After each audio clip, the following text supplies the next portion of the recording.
Alhamdulillah saya mendapatkan hasil yang positif hari ini. Tak ada hujan, tak ada angin, tiba-tiba Veda Ega Pratama mendapatkan rezeki nomplok yang bikin dunia balap Asia langsung menoleh. Baru saja menginjakan kaki di kelas Moto3 musim ini, langkah Veda justru melesat lebih cepat dari yang diperkirakan banyak orang. Di saat sebagian pembalap rookie masih beradaptasi dengan tekanan, lintasan dan ritme balapan, Veda malah sudah mendapatkan panggung yang jauh lebih besar, di mana rider asal Gunung Kidul ini resmi masuk ke dalam jajaran Red Bull Athlete, sebuah kelompok elit yang diisi oleh atlet-atlet pilihan dari berbagai penjuru dunia. Kabar ini jelas bukan sekedar formalitas sponsor, dan di balik status barunya, ada paket dukungan besar yang siap mengubah arah karirnya. Di mana setidaknya ada 8 fasilitas dukungan yang akan menunjang Veda selama Moto3. Pertanyaannya sekarang, seberapa besar dampak sentuhan Red Bull ini terhadap performa Veda di lintasan Moto3? Apakah ini awal dari lompatan besar menuju level dunia? Atau justru tekanan baru yang harus ia taklukkan sejak dini? So, inilah cerita tentang momen ketika satu nama dari Indonesia tiba-tiba mengguncang perhatian Asia. Gebrakan spektakuler Veda Ega Pratama di seri pembuka Moto3 Thailand benar-benar sukses mengguncang panggung balap dunia. Finish di posisi 5 pada laga debutnya, pembalap muda asal Gunung Kidul ini tidak hanya memecahkan rekor, tetapi juga membangkitkan kembali euforia jutaan penggemar balap motor di Indonesia. Banyak yang awalnya hanya sekedar penasaran, tiba-tiba berubah jadi penonton setia. Penggemar MotoGP yang dulunya memperdebatkan antara Valentino Rossi dan Marc Marquez, kini bersatu menyebut nama Veda yang sebelumnya hanya dikenal di kalangan pecinta balap junior. Sekarang mulai terdengar sampai ke telinga penonton umum. Tapi ya tetap aja, di tengah semua pujian itu, Veda masih dianggap sebagai anak kemarin sore di Moto3. Baru 2 race dan perjalanan masih panjang. Menariknya, mentalitas juara justru mulai kelihatan setelah momen besar itu berlalu. Alih-alih larut dalam euforia atau menikmati jeda panjang, tidak lama setelah itu, koper kembali disiapkan, tiket sudah di tangan, dan tujuannya jelas kembali ke latihan. Setibanya di Spanyol, Veda langsung masuk ke ritme latihan yang padat, tidak ada fase santai. Dari video yang beredar, terlihat bagaimana hari-harinya diisi dengan program yang tersusun rapi dan intens. Spanyol memang dikenal sebagai rumah kedua bagi banyak pembalap dunia. Cuaca mendukung, sirkuit lengkap, dan ekosistem balapnya sangat matang. Di tempat seperti ini setiap hari latihan terasa seperti mini race. Program latihan Veda pun terbilang lengkap. Dimulai dari bersepeda untuk membangun endurance, lalu berlanjut ke motocross untuk melatih kontrol motor di kondisi yang lebih liar.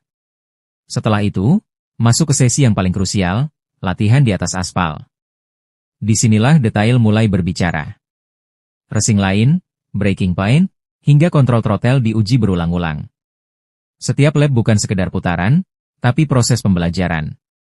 Menariknya, Veda tidak berlatih sendirian. Ia sempat satu lintasan dengan pembalap Spanyol Brian Uriarte, seperti yang dikonfirmasi ayah Veda. Kehadiran Uriarte ini memberikan warna berbeda dalam sesi latihan karena ada pembanding langsung di lintasan. Dari situ, insting balap bisa diasah lebih tajam. Ada momen saling kejar, ada momen membaca gerakan lawan, dan ada juga situasi di mana keputusan harus diambil dalam hitungan detik. Never knows deviate dan siapa yang bakal nyangka di tengah kesibukan latihan itu, kabar besar justru datang. Nama Veda resmi diumumkan sebagai bagian dari Red Bull Athlete, sebuah langkah yang langsung mengangkat level eksposurnya. Ia menjadi pembalap Indonesia pertama yang mendapatkan dukungan resmi dari Red Bull. Dan untuk musim ini namanya sendiri sebagai satu-satunya perwakilan Asia dalam daftar tersebut. Status ini membawa banyak konsekuensi. Sorotan makin besar, ekspektasi meningkat, dan standar performa otomatis ikut naik. Dalam ekosistem Red Bull, Veda masuk dalam kategori yang sering disebut sebagai jajaran atlet elit. Sebuah kelompok yang berisi atlet-atlet pilihan dari berbagai cabang olahraga dan dukungan penuh dari sistem pengembangan mereka. Nama-nama besar seperti Marc Marquez hingga Max Verstappen pernah merasakan bagaimana dukungan dari Red Bull bisa mendorong karir ke level berikutnya. Kabar ini juga dibenarkan langsung oleh ayahnya, Sudarmono. Kontrak sudah diteken sejak awal tahun, dengan durasi yang umumnya 1 musim dan peluang perpanjangan terbuka lebar. Bagi keluarga, ini jelas kebanggaan, sebuah pencapaian yang sebelumnya bahkan tidak masuk target utama. Masuk ke dalam sistem Red Bull berarti Veda kini mendapatkan akses ke berbagai fasilitas penunjang performa. Yang musim ini saya tidak hafal, kebanyakan dari Eropa. Kalau dari Asia, Veda saja. Intinya ada kontrak, aktivitas sehari-harinya Veda juga berkaitan dengan penggunaan produk Red Bull. Terus ke circle-nya, dia akan semakin percaya diri karena akan ketemu atlet-atlet yang dikontrak Red Bull. Biasanya kontraknya per tahun, nanti bisa diperbarui lagi tergantung bagaimana ke depannya. Sebetulnya tidak kepikiran sampai ke sana. Jadi waktu dapat tawaran kontrak dari Red Bull itu ya kaget juga. Dapat 8 fasilitas baru penunjang Moto3. Masuknya Veda Ega Pratama ke dalam keluarga besar Red Bull ternyata membawa perubahan besar yang langsung terasa ke dalam kesehariannya sebagai pembalap muda. Bukan cuma soal logo di helm atau livery motor, tetapi ada sistem besar di belakang layar yang siap mendorong performanya naik level. Sebagai Red Bull atlet, Veda kini punya akses ke ekosistem performa tinggi, termasuk fasilitas seperti Atlet Performance Center. Tempat ini dikenal sebagai laboratorium bagi para atlet dunia, di mana setiap detail kecil diperhatikan secara serius. Yang pertama, tentu saja dukungan dari tim spesialis. Bayangkan saja, seorang pembalap muda dari Gunung Kidul sekarang bisa bekerja dengan pelatih kekuatan dan kondisi fisik yang terbiasa menangani atlet kelas dunia. Latihan tidak lagi sekedar lari atau gym biasa, tetapi sudah terprogram dengan target yang jelas mulai dari peningkatan daya tahan kekuatan otot hingga efisiensi gerakan di atas motor. Lalu ada ahli gizi yang mengatur pola makan, setiap asupan diperhitungkan kapan harus makan apa yang dimakan sampai komposisi nutrisinya semua disesuaikan dengan kebutuhan balap. Masuk lebih dalam lagi, ada sport scientist dan biomekanik yang mempelajari cara tubuh Veda bergerak. Dari situ bisa diketahui bagian mana yang masih bisa dioptimalkan dan bagaimana cara membuatnya lebih efisien saat mengendalikan motor. Belum berhenti di situ, aspek mental juga ikut diperhatikan. Psikolog olahraga membantu menjaga fokus, mengelola tekanan, dan memastikan Veda tetap stabil di tengah ekspektasi yang terus meningkat. Bahkan urusan tidur pun tidak dianggap sepele.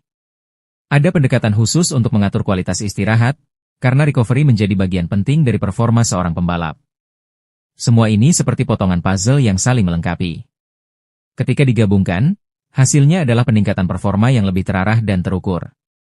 Masuk ke bagian berikutnya, teknologi. Disinilah perbedaan mulai terasa semakin jelas. Latihan Veda sekarang tidak lagi hanya mengandalkan feeling, tetapi juga data. Lalu ada tes fisiologi seperti lactate test, yang digunakan untuk mengukur seberapa kuat tubuhnya bekerja di batas maksimal. Dari sini pelatih bisa menentukan intensitas latihan yang paling efektif. Data-data ini kemudian diolah untuk memberikan gambaran yang lebih jelas tentang perkembangan Veda, mana yang sudah bagus, mana yang masih perlu diperbaiki. Selain itu, ada juga proses fitting perlengkapan yang semakin detail. Dengan bantuan teknologi scanning tubuh, setiap gear yang digunakan bisa disesuaikan dengan presisi. Tujuannya sederhana, kenyamanan maksimal, dan performa optimal di lintasan.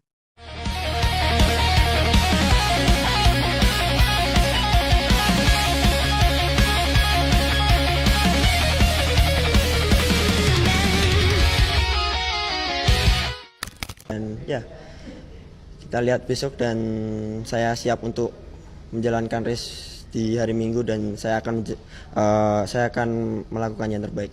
Mohon dukungan.